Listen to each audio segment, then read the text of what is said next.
All right. Great morning, my friends. Got multiple channels going on today, so let's see how this goes. So, great morning, friends. My name is Dr. JC Dornick, otherwise known as the Dragon, and I want to welcome you to their live recording of our podcast that happens only on Mondays at 8 a.m. And what that means is that we take a podcast episode that will air on the Make Sense with Dr. JC podcast, like the one today, and allow you to see it and interact with me live during it. Not all the live interactions will make it there. I see some people coming in, Terminal Curiosity, Trisha Rue. So we're streaming to a new platform today. This would be an example of part of the live that might not make it in there when I'm talking about this stuff. And also making mistakes. We won't put any mistakes there. But we're streaming to a new platform, and that is Substack. So a big shout out to the Substack community, which is just an awesome platform that I'm having so much fun with. And we're streaming there on my phone, so you might see me kind of looking around here today. But this is an opportunity for us to take this topic that I'm going to read to you, that it's a podcast episode, but I'll also kind of free flow on it and give you my thoughts. But you'll be able to hear it in its raw state, and also interact, ask questions. If you're on Facebook or I guess LinkedIn or YouTube, you can chime in, let us know where you're coming from. That's always interesting because a lot of these platforms are international. So chime in, ask questions, say something nice to me, say something mean. It's all fair game. This is live. So this will end up living on Substack and also on YouTube and maybe a Facebook page or two. So we got a lot of people chiming in from different angles. So this is fun. This is an uncomfortable, comfortable thing. So today's episode is going to be called Making Sense of Life as a Video Game. And we're going to do a little bit of an intro and then we'll get into it. And I hope that you will enjoy this fresh new perspective, potentially a new lens to look through life or look at life through today. For those of you that know me, I wear glasses without lenses just to remind myself that I make that choice, how I'm going to look at things, because that's the real essence of my work in this podcast, is to not just acknowledge that if you change the way you look at things, the things you look at change, but to actually give you the tools and systems and structures to help you execute on that. So I want to welcome everybody to the Make Sense with Dr. JC podcast. And just let you know that this podcast covers topics that expand human consciousness and performance. So on the Make Sense with Dr. JC podcast, we acknowledge really two main things, and that is that it's who you are that determines how well what you do works, and that perception, which is really everything. And you're in the beginning of a day right now, loving this already. Great, Christy. Is it Christy? Chris? Oh no, Chris the Bliss. Chris the Bliss. Oh, that's a cool name. So if you change the way you look at things, the things you look at change, right? So it's who you are that determines how well what you do works. But also, if you change the way you look at things, the things you look at change. And the reason why that's so important is because perception is subjective. It's an acquired taste. And it's something that we're always going to work on. So that's the purpose of this podcast. That's the purpose of any message is, what else might be true about things? So you'll look at my content on Substack. You'll look at all my content when my book publishes. It's called Make Sense.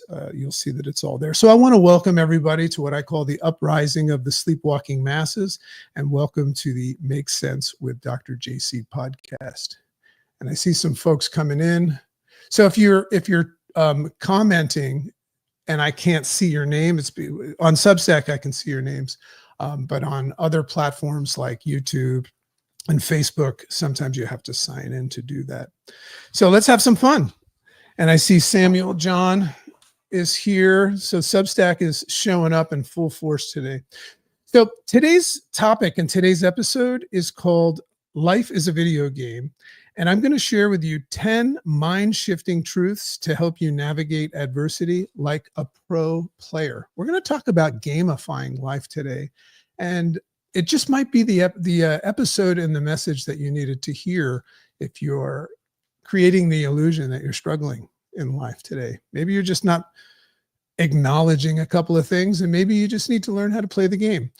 So my subtitle to this is How Seeing Life as a Virtual Adventure Unlocks Purpose, Resilience, and Peace in the Face of Challenges.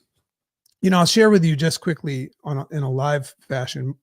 A lot of these things won't show up in the podcast.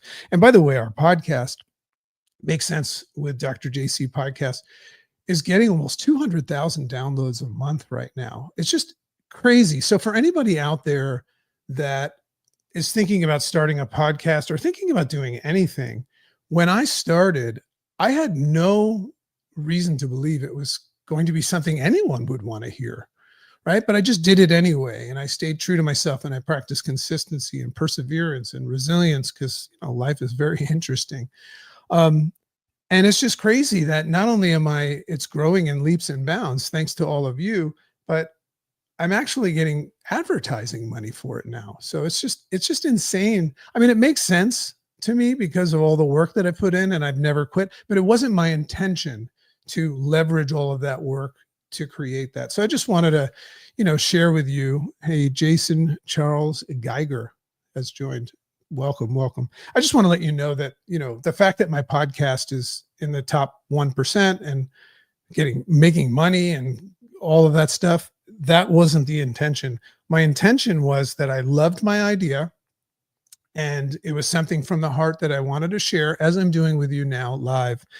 And I just followed through with reckless abandonment. I filtered out all of what we would call the noise, and I just stayed very, very focused on the signal of what it was that I was doing. And I'm not surprised that it's successful, with my Superman shirt on, surprise. So in any case, let's go over what this topic is about today. So what if the next time you hit a setback, you didn't spiral into an anxiety session or self-doubt, but instead saw it as what the kids would call a boss battle?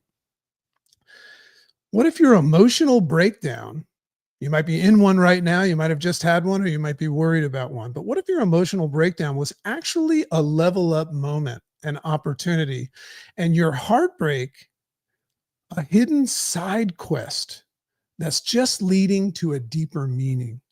So this is the idea of just saying, what if something else might be true? What if I decided to pick up the pen and write a different story about what's going on today? Because there's a lot of interesting things that we see when kids are playing games. They actually get excited about adversity. We'll get into that. So it might sound strange at first, but more and more thinkers, philosophers, and scientists, from people like Elon Musk, probably not a very popular name to some people, but smart dude. He's a big thinker, right? To Oxford professor Nick Bostrom. I don't know if there's any Nick Bostrom fans out there. They're asking this one bold question, and it's a question that I love to ask. What if reality wasn't reality, and what if reality was just a simulation, some sort of matrix? I don't know if there's any people out there that come from that camp. So according to Bostrom's simulation argument, he says that there's a 99% chance that what we perceive as real life, baseline real life, is actually just part of a high-fidelity simulation. That's his hypothesis. And he says that there's a 99% chance, after he looks at his data, that that's the case, which means there's only a 1% chance that it's not. Right? And some people say that's preposterous, because you can't prove it either way. So that would make you have to entertain that it might be true. Whether literal or metaphorical, that idea changes everything. That's called a game changer, that idea. So because it means that we might not have to take life so, I don't want to say seriously, but so personally. We might not have to take life so personally. We can actually start to play, capital letters P-L-A-Y. We can actually start to play this game more consciously. This is a fun topic. So let's get into this. So when life feels real, that's the problem, right? When you're going through something and it feels real. So let's be honest, modern life is brutal on the human nervous system. If I'm going to be transparent, I'm going through some life right now, and how I look at it and how I label it and absorb it and get tethered to it has everything to do with what happens to my nervous system. So Samuel says, so I'm going to interact with you guys when you say something, but Samuel from Substack says, definitely had an emotional breakdown. Okay, so you and I are the same, and would agree, field leveled up, right? Isn't that interesting about an emotional breakdown, Samuel, is that it sucks to go, that's why we say embrace the suck, right? Another book I'm writing about that topic.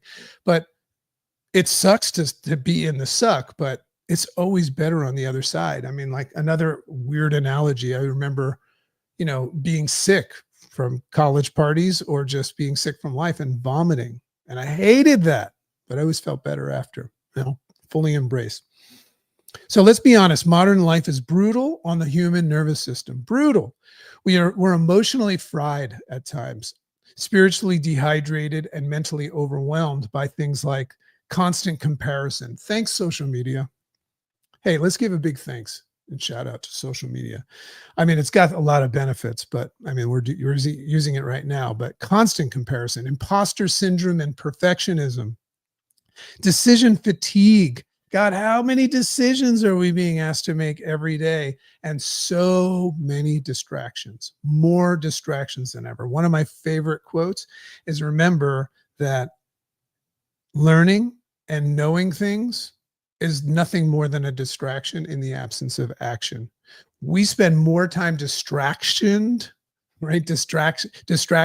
than in action. There's more distraction than action. So there's also invisible expectations and emotional burnout. Sometimes we don't even know why we're burnt out. The other day, I was just like, I said, I'm having a bad day. And in our house, we go, is that right? That's what the hat is for. And when I really looked at it, I didn't even know why.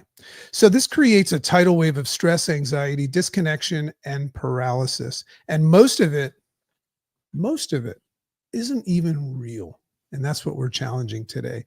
It's actually just a perception. It's part of your conditioning and your programming. We talk about your programmers being your mother, father, teacher, preacher, society and evolution, all things that come from, our upbringing and the formative years and everything like that, which indicates that we've received most of the knowledge that we use to create our perspectives and our perceptions from others.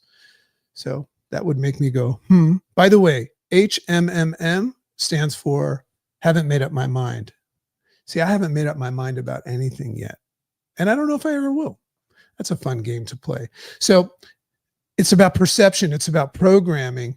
It's what happens when we confuse the game for our identity. Isn't that an interesting way to look at it? It's one thing to perceive that something is, but when you absorb it as who you are, your identity, it gets a little bit dicey. So it's when we look at the game and identify with it, but and forget that the player behind the screen is really who you are. Isn't that interesting? It's not the game that dictates who we are. We're the player of the game. So here's the twist. So on our podcast and all of our stuff, by allowing yourself and permitting yourself to have another vantage point, it gives you the ability to have a twist. So what if I told you that there's only 1%? There's only a 1% chance that any of this, including what you're doing with me right now, is real. So Elon Musk says this, and I love that he said this because it's true. He said the odds that we're in a base reality are 1 in a billion. 1 in a billion odds that what we're in right now is baseline reality. And here we are trying to create AI. Who's to say we're not like the most advanced AI, so advanced that we've decided that we're the baseline reality and we're going to create some sort of artificial intelligence? Come on now. So Bostrom's simulation theory suggests the same thing, and he's got the data to back it up. If any civilization could simulate consciousness in reality, which we're on the verge of doing again, perhaps, got to get back to the day job. Okay, good, Samuel. Nice stop by. This will be on my Substack, and if you're a subscriber to my Substack, it'll go out in the email, the recording of it. So think about that, right? So this is Nick Bostrom. He's saying that if we have the ability, if we're a civilization that could duplicate reality, right, and we do have that ability, then the chance that we're the original real world is almost zero. So what he's saying is, and this is an important part of learning to allow yourself to play the game, is allowing yourself to recognize that there's a very, very good chance that what we're in right now is just a simulation. And it doesn't matter if you believe that or not. If you look at the reality that we're about to create a technology that can duplicate consciousness. If we succeed at that, then there is a 0% chance that we can claim that we're a baseline reality, because then it'll be possible to recreate consciousness. So who's to say we didn't create? We're not that recreation.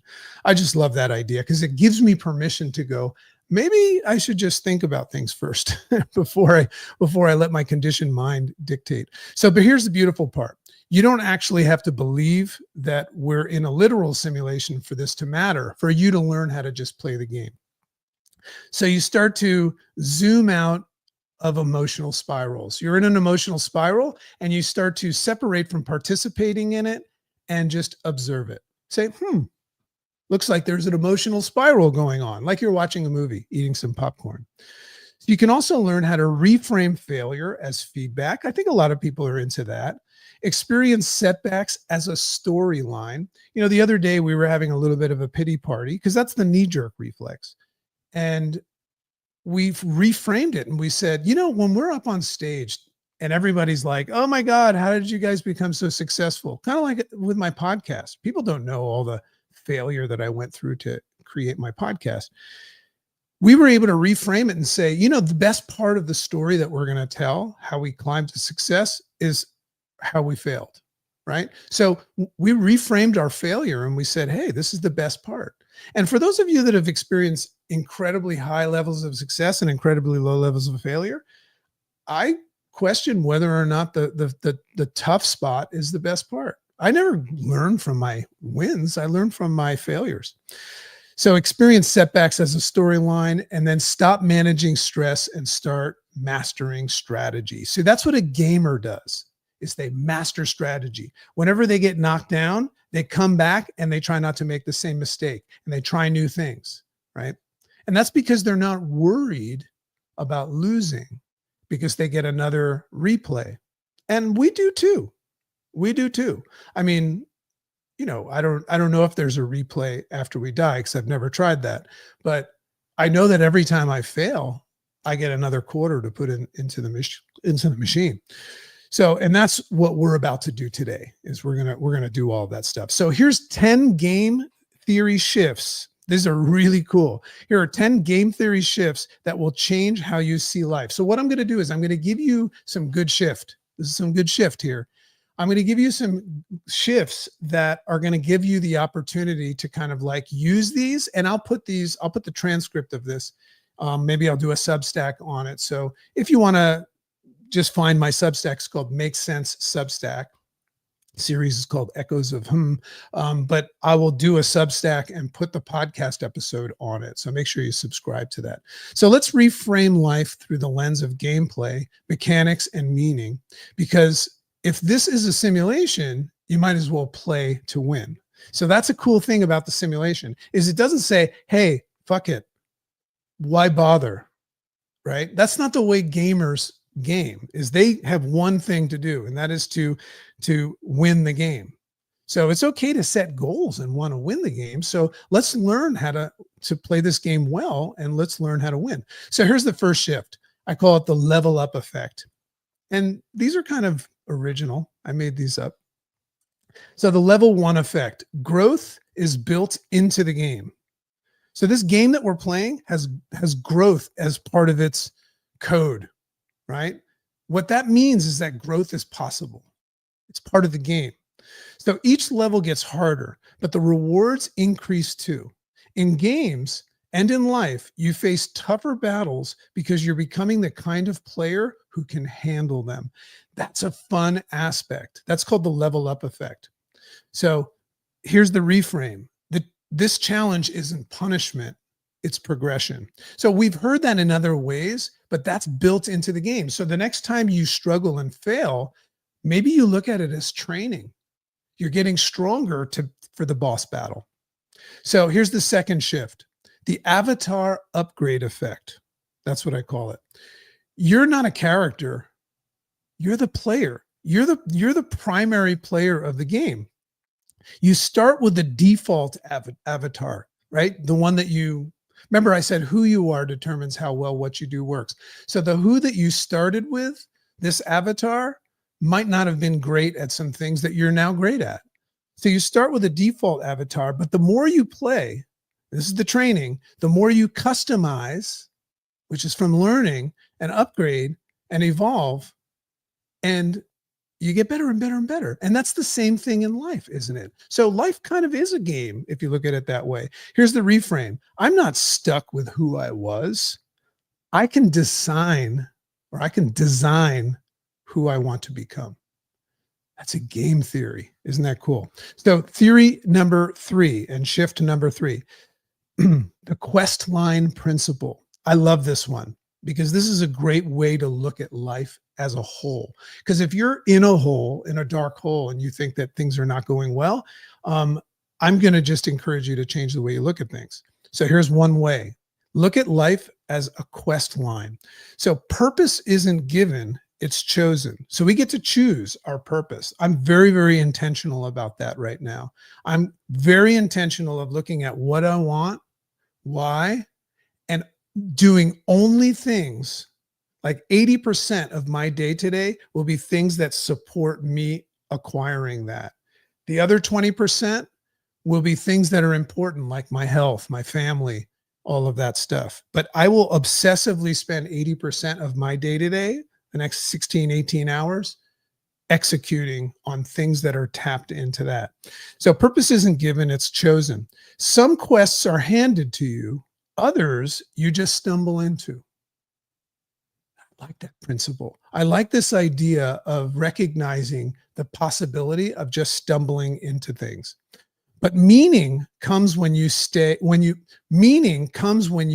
yes to the mission. So when I look at the challenges ahead and I see the win, then I can say, well, the juice is worth the squeeze. But I have to look at the challenges and the responsibilities associated with it and say something to myself like, I accept the challenge, right? I say yes to the mission, which is a game theory. So here's the reframe. My story gets more and more interesting when I start following the calling. Do you have a calling? That's what a calling is. It's not just a purpose, but a calling is something that you follow. Are you following your calling? And if you're not, it's not a calling. It's just an idea that you haven't locked into as a calling. My story gets interesting when I start following the calling. Number 4, the boss battle pattern. This is probably my favorite game theory and shift. Big obstacles mean you're on the edge of evolution. You know what's interesting about kids? If you watch a kid play a game, at the end of every level, especially these new games, there's some sort of boss battle. That's what they call them. I go, what is that? My daughter, my kids say, oh, it's a boss battle. Uh-oh, boss battle coming up. And if you look at their state management, they get excited about the boss battle. They don't say, oh, why bother? And you know what? They're going to lose like 10 times to that boss because they don't know how to beat the boss. Who you are determines how well what you do works. Change the way you look at things. The things you look at change. So when the boss comes, they all say, it's the boss battle. And you know why they get excited? Because they know that when they beat the boss, and they'll do nothing that nothing will stop them from beating this boss. And they will learn from mistakes. They will die, and get rejuvenated and learn and learn and learn. And maybe even like do some research and find out the secret moves, but they will beat that boss. And the win will be that they will get to the next level. And guess what the next level leads to? Another boss. Can you see the similarities in life? So you don't face a boss until you've earned your way to the next level. So the challenges that you're bummed about right now, you earned those challenges. Isn't that cool?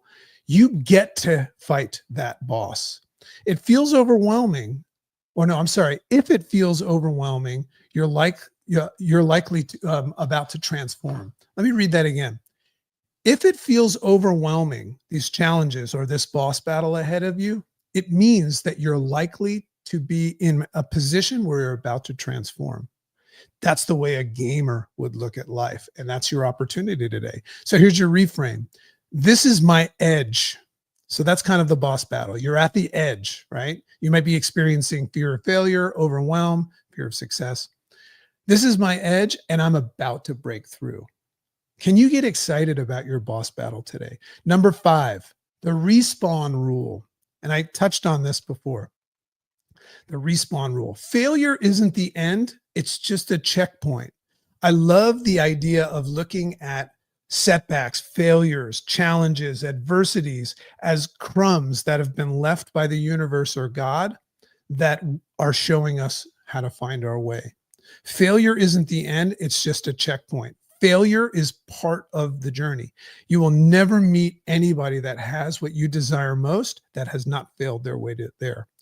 You die, restart, try again. No shame, no drama, just learning. That's a game theory. So here's your reframe. Reset, reboot, rise again. Guys, I don't know about you, but I had some failures yesterday and the day before and the day before, but I learned from them. I don't learn from my successes. I learn from my challenges, adversities, setbacks, letdowns, right? Okay, number 6, the save state principle. Very fun. Reflection is a soul strategy. So we can add the soul into this. Games let you save your progress. In life, you reflect to integrate. Meditation, I'm a huge meditation fan. I do transcendental meditation every day, twice a day. Meditation, journaling, stillness, these are your internal checkpoints. So there's the live version with the throat cracking. So let me read that again for the podcast. In life, you reflect to integrate. Meditation, journaling, stillness, these are your internal checkpoints. So when I meditate, I give myself permission to step away from participating in my life and just become the observer. And what's interesting about meditation, by the way, is the goal is not to completely set your mind free. The goal is to practice having your thoughts wander and coming back to center, coming back to your breath, coming back to the mantra, right? So for those of you that try meditation and you say it's not for you, it takes time. You know, I've been doing it for years. So here's your reframe. Here's your reframe. Stillness helps me keep what I've earned. That's it. Stillness helps me keep what I've earned. Number 7. Remember, there's 10. We're almost there. The currency of consciousness. I love consciousness. Your attention is your real gold. I like to say that there's nothing more valuable that you can do in your day than arm yourself, weaponize yourself with awareness. Think about what that means. If you just start to become more conscious and aware, rather than handing the keys of trust over to, your conditioned mind, which was decided and programmed by others, your mother, father, teacher, preacher, society, evolution, you are in control. You become the dominant force and shot caller of your life. This is a very, very big game theory. So in game currency, so there's a currency in games.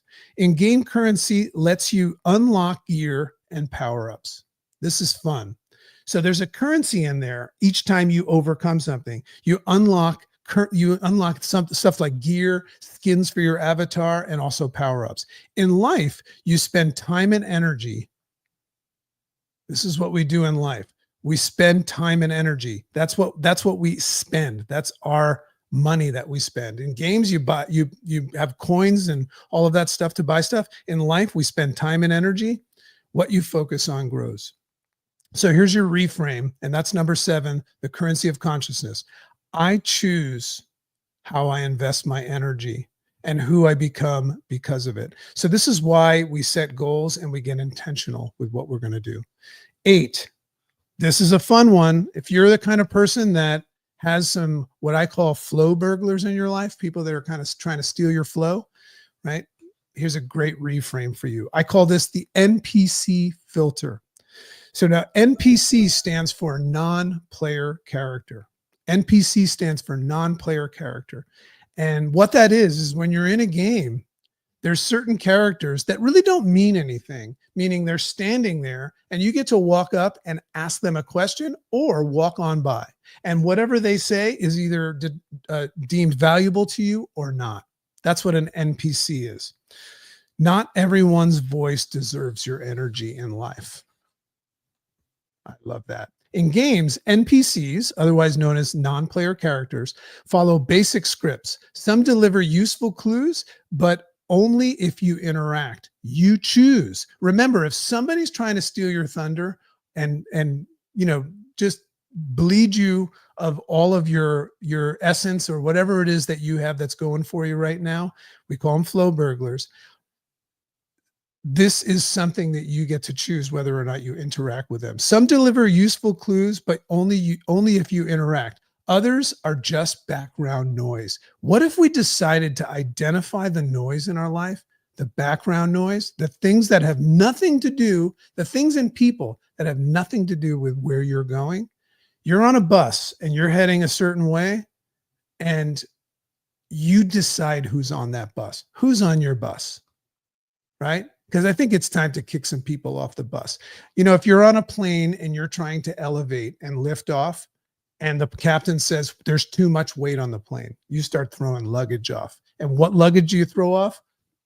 Don't throw any people off.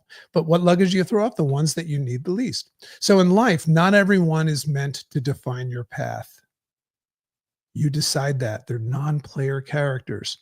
Some people repeat scripts based on their own limitations and programming. You choose when or whether you give them power. So I want to arm and equip you with that awareness here.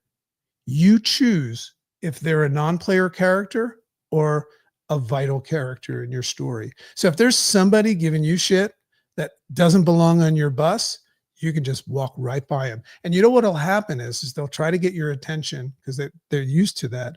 But eventually they'll find somebody else. They'll find somebody else that is giving it to them. So here's your reframe. I choose which characters matter in my storyline. The rest, just noise, non-player characters. Number 9, the co-op principle. You're not meant to solo this. You're not meant to go through life on your own. In games, there's nothing better than having a partner. When you can go into an area of a game and you've got your buddies there and they're communicating, I watch my kids do this. There's nothing better than that. And there's nothing worse than being alone and getting attacked by all of the goblins and zombies. So you're not meant to do this solo. Games are better with allies. Life is richer with connection. Surround yourself with players and people that help you grow. There's the bus again, not stay stuck. Who in your life, what in your life is keeping you stuck? It's time to get rid of them and be very selective about the people that you allow into your game. Here's your reframe. I choose a party that levels me up. If you're having a party, who's on the invite list? If you run a nightclub or a bar and you're the bouncer at the front door, and we talk about this in our community, who's on your guest list? Who gets in? And who needs to be kicked the hell out? There's a power move for the day. And here's the final shift, the simulation signal. Conscious awareness is the real game changer. And I kind of mentioned that before, but the game changer here is to just be conscious and curious and open to what's really going on. And that would be you identifying that you have no way of proving that anything that we're experiencing is actually real beyond your impression of it, right? We live in a world where everybody has this desire to be right. What does that get us? So let's get curious. If this is a simulation, then awareness is a real power. The moment you wake up you gain access to creativity, purpose, and freedom. So remember, you don't have to believe in the simulation hypothesis. Great book by a guest on our podcast, Rizwan Virk. That's a V-I-R-K. He wrote The Simulation Hypothesis and a bunch of other books. But you don't have to acknowledge everything as so vital and important and take it personal, because the chances of this being real are 1%. And that's the data right there. So you don't have to believe in that, but you can, even if you don't believe in it, just start deciding what you're going to take seriously and what you're not. And just catch yourself taking things seriously that you were taught to take seriously, not that actually warrant it. So here's your reframe of the final shift, and that's the simulation signal. I'm the player, I'm not the pawn. I choose.